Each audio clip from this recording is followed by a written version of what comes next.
This is Michael Abels, composer for Us this year and a couple of years ago for Get Out. So you can see the pattern there. He loves working with Jordan Peele. I'm sure Jordan enjoys working with you as well. World Soundtrack Awards winner for Us this year. You also won that same award for Get Out and the Black Reel Awards for Get Out as well. Let's talk about Jordan to start with, Michael, and hold your microphone up if you don't mind. Will do. Why do you and he work so well together? I think Jordan actually works well with everybody because he's always both the smartest and the funniest person in the room, and who wouldn't want to work with him, you know? So, I think he chose me to do Get Out because he's a student of every horror film and suspense film ever made, and he's a student of their scores and why they work. So. He particularly liked a lot of the 20th century concert music that has been used in film that went from the concert hall to the film because of its visceral quality.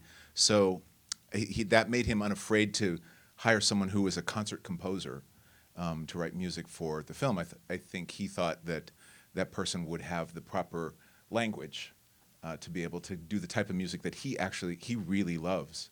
The music that sets other people on edge, like that's what he wants to listen to. So that was a huge part, I think, in his decision. I did know he had a huge music knowledge, pop music, rock music, R&B music, everything. Orchestral, a little bit of everything. Yeah. What's that conversation like when you know you're talking to somebody that has that kind of knowledge?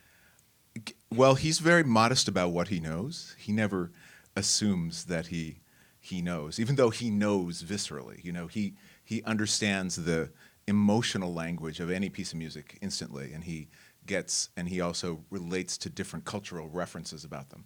And I'll get sometimes he gives me notes that just make me laugh out loud. Like I'm trying, and now I wish I could remember one of them, but he said about one terrible piece, he said, "I want this to sound like a really bad ED commercial." So who wouldn't be inspired by that, right? But he'll also not try to use words that he doesn't feel like he knows how to use, musical terms. But when he talks about what he wants, it's always, to me, it's very clear. And a composer's primary job is to listen to whatever language the director chooses to use and translate that into musical terms.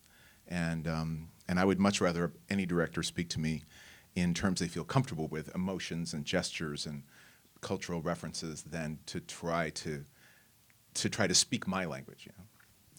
What is the secret to scaring an audience to death? Because you do that several times in both movies. Well, thank you. Music and sound that we don't expect. It's about the unexpected, and that's both a timing thing and a harmony thing and a sound choice thing. All those things go together. But anything that you can do that sets people on edge because it doesn't do what they think they're going to do, that it's going to do, is going to put someone in that place. Also, Jordan said to me before Get Out, he said, "I want silence to be part of the score."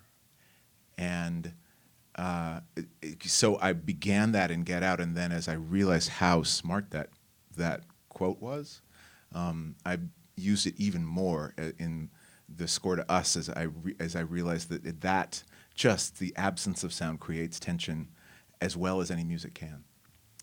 In the opening, the credit opening, not the main opening, you've got the chorales that really kick in to start your portion of the movie. What was it about that appealed to you for Us?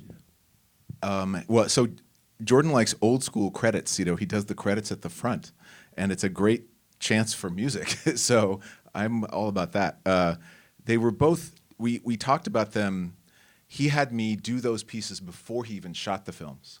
In each case, he likes to do audio pre-production, if you will. You know, he wants to create the sonic world of the film, which I think makes a lot of sense. So in the case of Get Out, we came up with this kind of what we were looking for was gospel horror.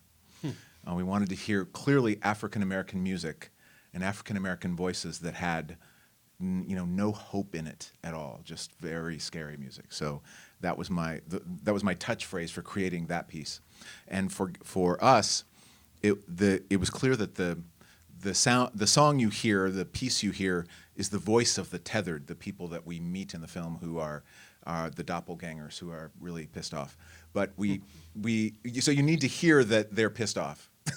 And you need to hear that they're organizing. So nothing says an organized group of pissed off people like a march, right?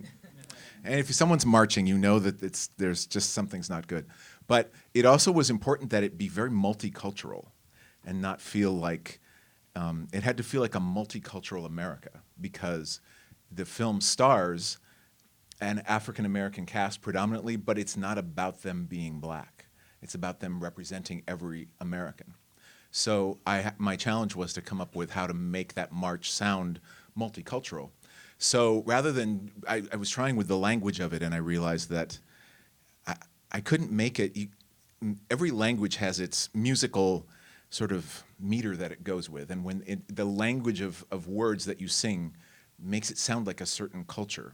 At least that's what I came up with. But so the way I solved it was not to try to make them march in a different language or change those phrases, but to put in a beat, to have the beat drop and have it be really funky and just something that you'd never march to.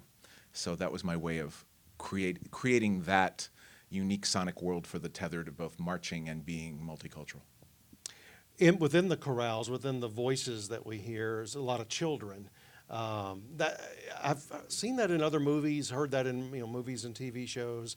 But to me, there's hardly anything scarier than that. I mean, just the way that they blend together, and that was a nice touch. Well, thank you. That's another. So Jordan likes to.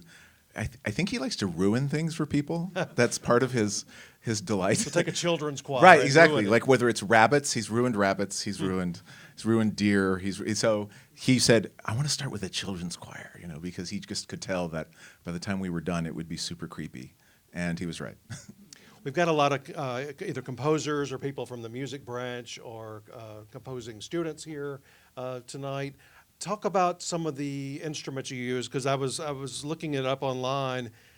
Everything from Japanese drums to echoes to the chorales we talked about. Strings are a really important part of your. Can you talk about your Sure. choices there? So the string orchestra is maybe the fundamental basis of that score, as well as the voices. Both those are things that Jordan really feels are especially good at evoking scary sound, and he's right. But then there's also a lot of kind of sounds that don't belong together. That was his mandate for us, that I experiment with instruments and sounds that don't belong together in some conventional way. So as a result of that, I made some demos, and I just literally threw together didgeridoo and kalimba and some artificial drone of some sort, and it was really literally me saying, okay, how can I take these instruments I've never used together and put them into a piece? And some of them he didn't like, and then some he liked. And so the kalimba didgeridoo one is in the beach when they're walking in the beach, and you hear those. And I think there's a berimbau in there too. And then there's some percussion that sounds kind of like oil cans maybe that are tuned.